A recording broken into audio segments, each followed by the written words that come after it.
April 19, 1945. In the cold waters off Okinawa, Commander Hiroshi Nakamura stood on the deck of a captured American submarine, the USS Swordfish, as dawn broke across the Pacific. The vessel had been forced to surface after a depth charge campaign, and his engineering team had been ordered aboard to assess the enemy's technological capabilities. What they expected to find was machinery, perhaps some advanced torpedo systems, maybe superior welding techniques. What they could never have imagined was that the Americans had installed something in their submarines that most Japanese citizens didn't even have in their homes on land. Before we dive into this story, make sure to subscribe to the channel and tell me in the comments where you're watching from. It really helps support the channel. Over the next 3 hours, these Japanese naval engineers would discover a truth so profound it would shatter their understanding of the conflict they were fighting. A revelation that the gap between their nation and America was not measured in weapons or tactics, but in something far more fundamental: the industrial capacity to care about the comfort of men who lived beneath the sea. The submarine's interior was still warm when Nakamura's team descended through the forward hatch. Lieutenant Koji Yamamoto, a mechanical engineer who had designed cooling systems for surface vessels, went first, followed by Chief Petty Officer Takeshi Sato, who specialized in diesel engine maintenance. 3 junior engineers completed the inspection team, each carrying notebooks and measuring instruments. They had examined German U-boats before, studied British submarine designs through intelligence reports, and knew every detail of their own Kaidai-class and Johnson-type vessels. Nothing in their collective experience prepared them for what awaited below. The first thing Yamamoto noticed was the air itself. Even hours after the crew had abandoned ship, the atmosphere inside the American submarine felt different. Not just cooler, but fundamentally altered in a way he couldn't immediately identify. Japanese submarines, even when freshly surfaced, carried the thick, oppressive humidity of the ocean depths mixed with the acrid smell of unwashed men, diesel fuel and battery acid. The air clung to your skin, made your uniform stick to your body, turned every breath into an exercise in endurance. But here, something was wrong. Or rather, something was impossibly right. Lieutenant Yamamoto ran his hand along the bulkhead, expecting the familiar dampness that plagued all submarines in tropical waters. The metal was dry, completely dry. He pressed his palm flat against the steel, held it there for 10 seconds, then examined his hand. No condensation, no moisture at all. In a submarine that had been submerged in the Western Pacific, where humidity regularly exceeded 80%, this should have been impossible. Chief Sato moved deeper into the vessel, toward the engine room, his boots echoing on the deck plates. He had spent 15 years maintaining submarine engines, had learned to work in spaces where the temperature regularly climbed above 43 degrees Celsius, where men stripped to the waist and still poured sweat onto the machinery they tended. The engine compartment of a Japanese submarine in these waters was a vision of mechanical hell, a place where even the most dedicated engineers could only work in 30-minute shifts before heat exhaustion forced them topside. But in this American boat, even near the engines, the air remained temperate, cool even. Sato pressed his hand against an air duct, felt a gentle flow of chilled air against his palm, and his mind refused to accept what his senses were telling him. He called out to Yamamoto, his voice carrying a note of confusion that bordered on alarm. The 2 engineers traced the ductwork backward through the submarine, following the metal passages as they wound through crew quarters, past the galley, around the torpedo room. The system was extensive, deliberate, built into the very bones of the vessel. This was not some experimental prototype or luxury reserved for the officers' quarters. Every compartment, every workspace, every sleeping bunk had access to this flow of conditioned air. They found the machinery in a dedicated compartment amidships, a space that in a Japanese submarine would have been reserved for additional batteries or weapon storage. The Americans had instead installed a complex system of compressors, condensers, and cooling units. Yamamoto knelt before the equipment, reading the manufacturer's plates, taking measurements, sketching the configuration in his notebook. The unit was manufactured by Carrier Corporation, designed specifically for submarine installation, with a cooling capacity that seemed absurdly generous for a vessel this size. But it was the implications, not the machinery itself, that struck him with the force of a depth charge. This equipment was heavy, at least 800 kilograms of additional weight. It consumed electrical power, drawing from the same batteries that propelled the submarine when submerged. It required maintenance, spare parts, specialized knowledge. Every kilogram of weight, every watt of power, every cubic meter of space aboard a submarine was precious, fought over by designers who spent careers optimizing every detail. And the Americans had chosen, deliberately and systematically, to sacrifice combat capability for crew comfort. Commander Nakamura joined them, studied the air conditioning system in silence. He had commanded 3 different submarines during the conflict, had pushed his crews to the limits of human endurance, had accepted the suffering as an inevitable price of undersea warfare. The Japanese naval doctrine emphasized spiritual strength, the warrior's ability to transcend physical discomfort through sheer will. Their submarines carried smaller crews than American boats, operated on tighter rations, endured conditions that would break lesser men. This was a source of pride, proof of Japanese superiority in the qualities that truly mattered. Yet here was evidence of a completely different philosophy. The Americans had looked at the same problems, the same brutal environment of submarine warfare, and had solved them not through spiritual discipline, but through industrial abundance. They had simply decided that their submariners would not suffer from heat and humidity, and had engineered that suffering away. Yamamoto moved to the crew quarters, examining the bunks with new eyes. Each sleeping space had a small vent, ensuring that even off-duty sailors enjoyed cooled air. He thought of his own men, sleeping in shifts on narrow bunks, where the heat made rest almost impossible, where you woke up soaked in sweat, even after a few hours of unconsciousness. He thought of the skin infections that plagued Japanese submariners, the rashes and fungi that thrived in the constant humidity, the way men's health deteriorated over long patrols until they could barely function. The galley revealed more disturbing truths. The refrigeration units were massive, capable of storing fresh food for extended periods. Yamamoto opened one of the cold storage compartments, found it still stocked with meat, vegetables, dairy products. Fresh milk in a submarine. The concept was almost laughable. Japanese submarines carried rice, pickled vegetables, canned fish. Fresh food lasted days at most in the tropical heat.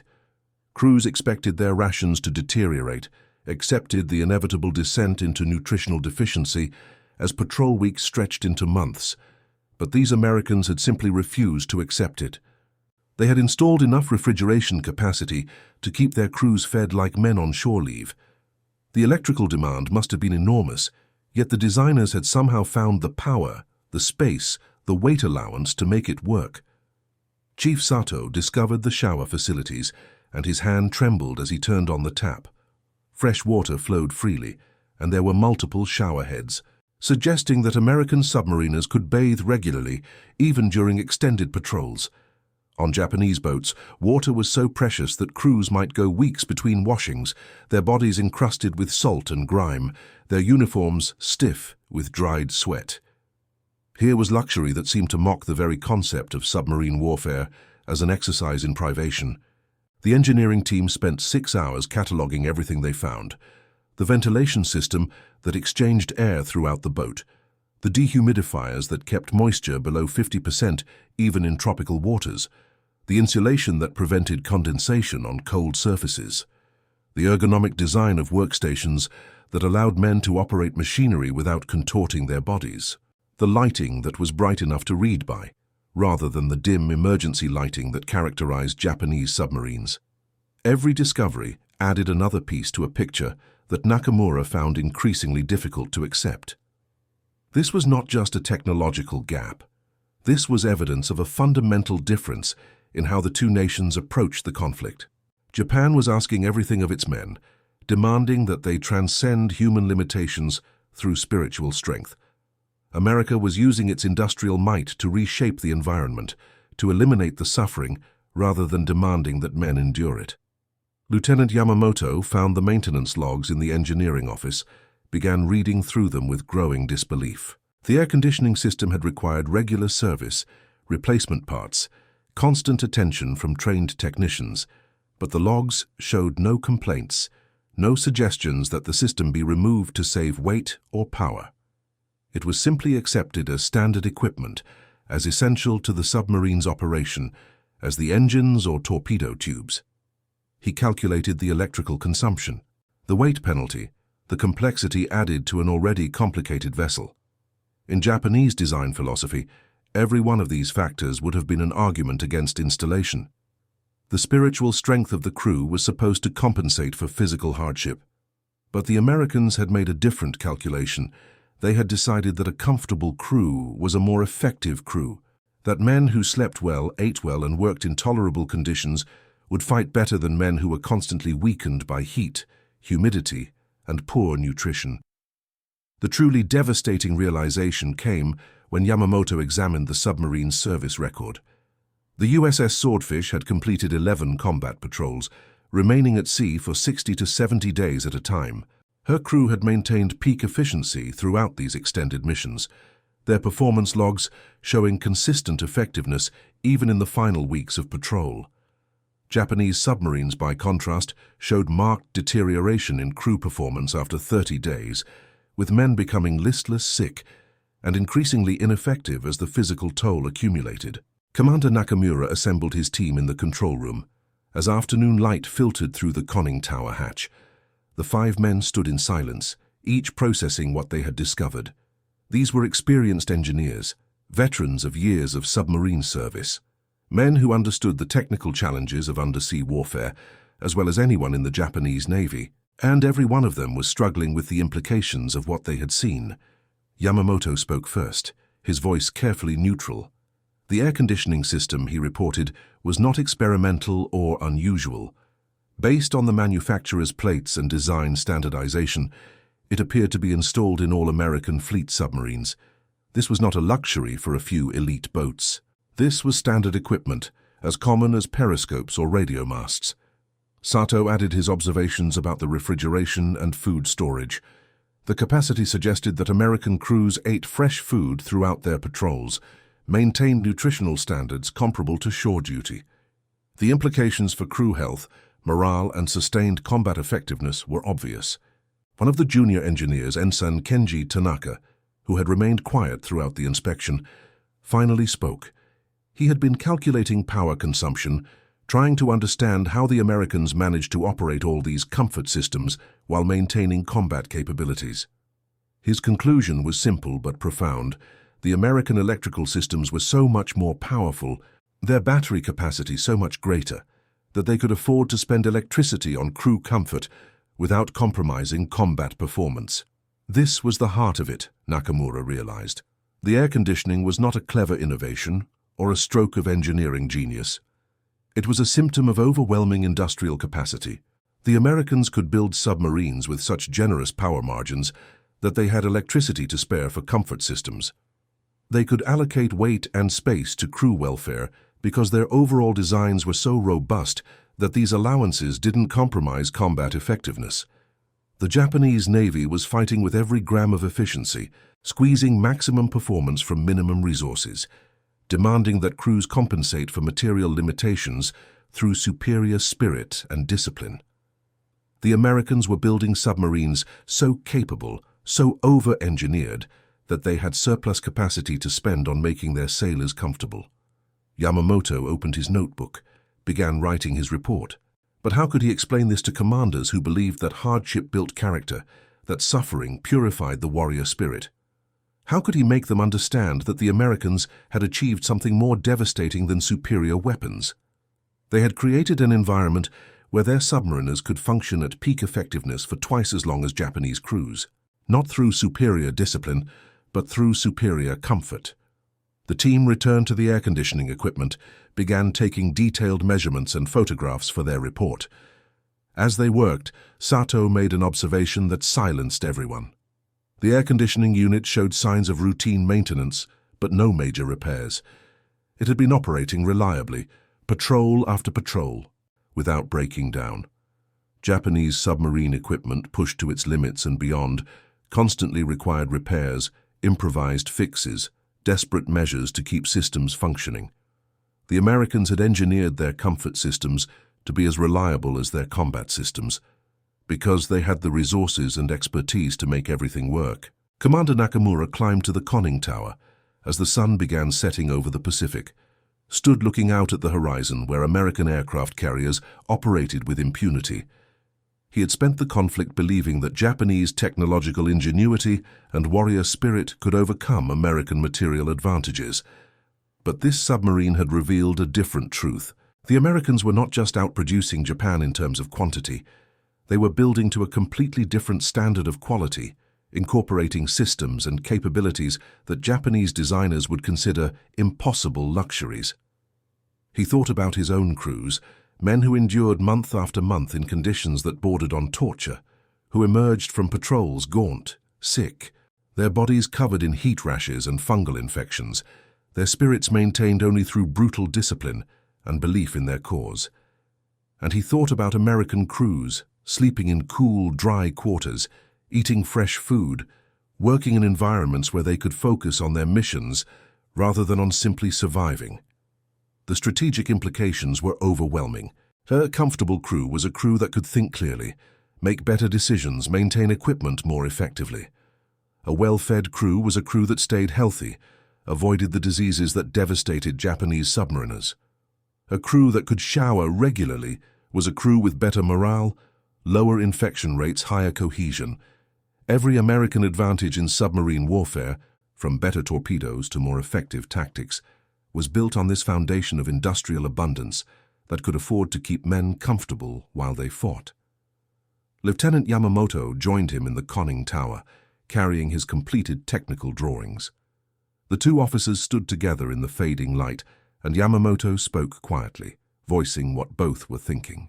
If the Americans could afford to air-condition their submarines, what else could they afford? What other seemingly impossible systems were they installing in their ships, their aircraft, their tanks? The answer was becoming clear. The American military was not just bigger than Japan's. It operated on completely different assumptions about what was possible, what was necessary, what was worth the investment.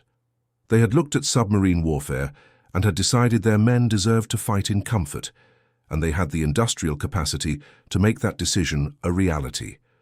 Japan had looked at the same problem and had decided their men would endure suffering because they lacked the resources to do otherwise and had convinced themselves that suffering was a virtue. As night fell over the captured submarine, Nakamura's team prepared to return to their own vessel.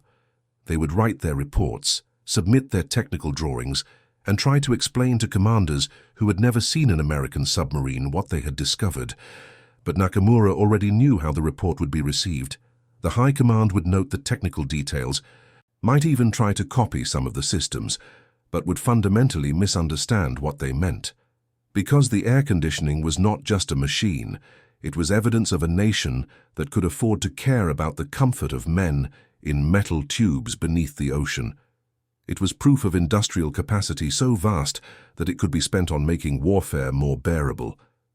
It was a glimpse into the American way of war, not asking men to transcend their limitations through spirit, but using technology and abundance to eliminate limitations entirely. Chief Sato took one last walk through the American submarine before departing, running his hands along the cool, dry bulkheads, breathing the processed air, trying to memorize what it felt like to be inside a boat where the designers had cared about the crew's comfort.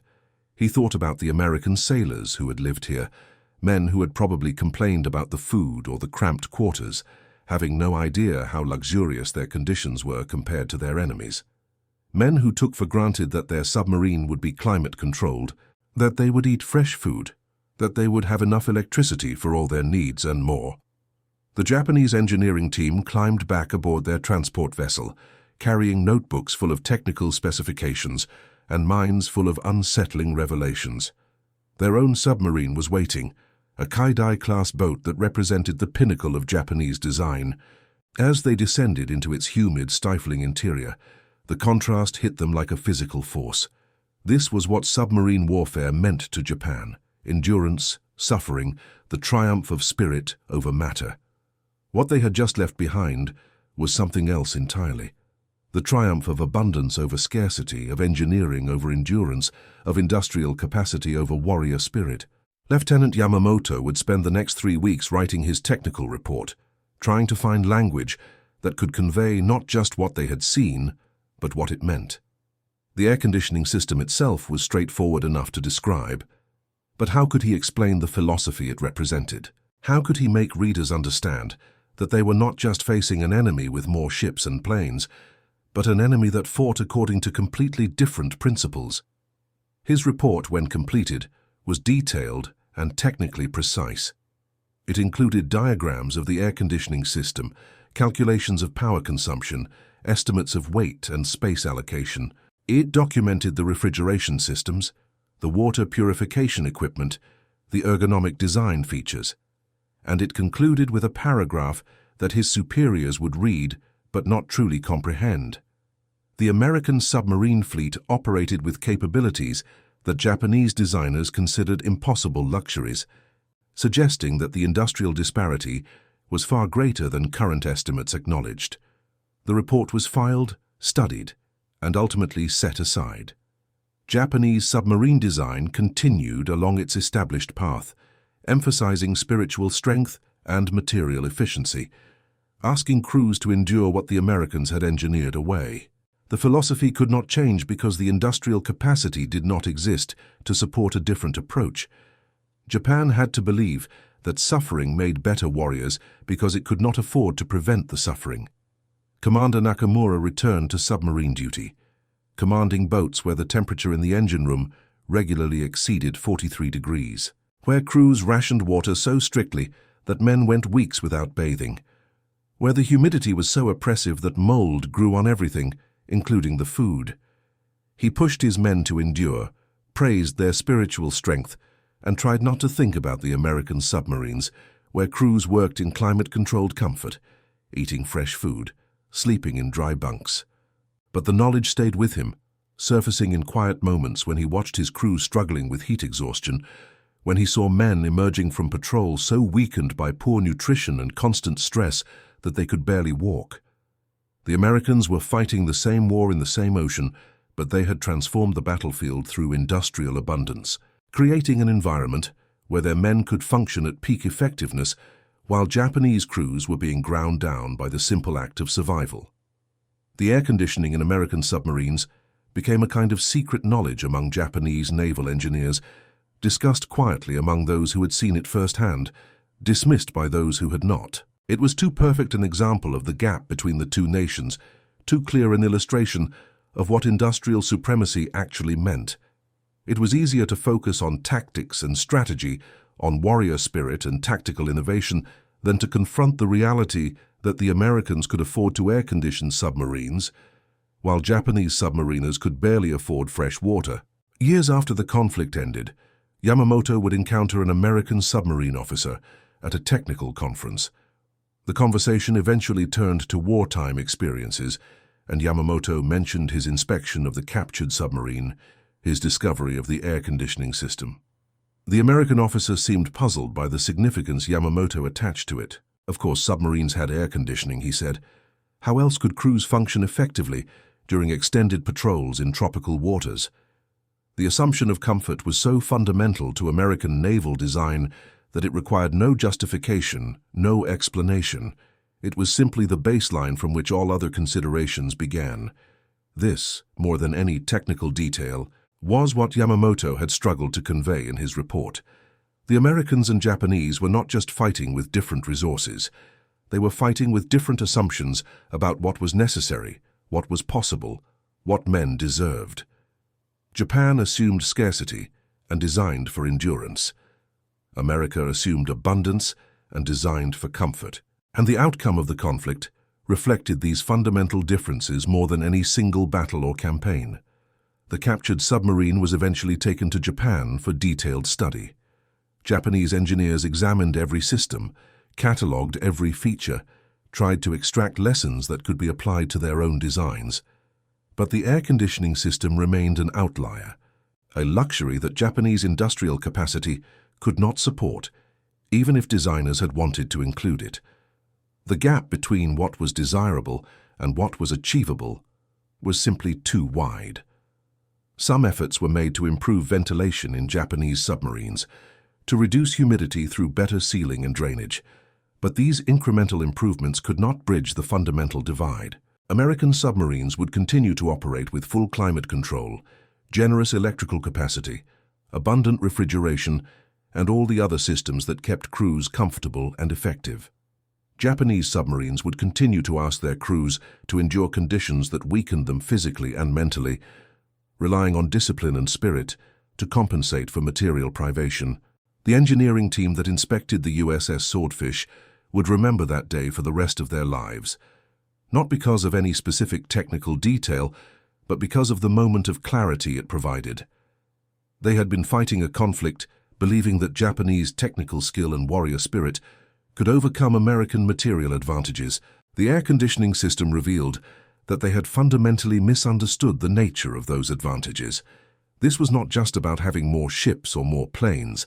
This was about operating from such a position of industrial abundance that comfort itself became a weapon, a way of keeping crews effective when the enemy's crews were being worn down by the simple act of survival. And that concludes our story.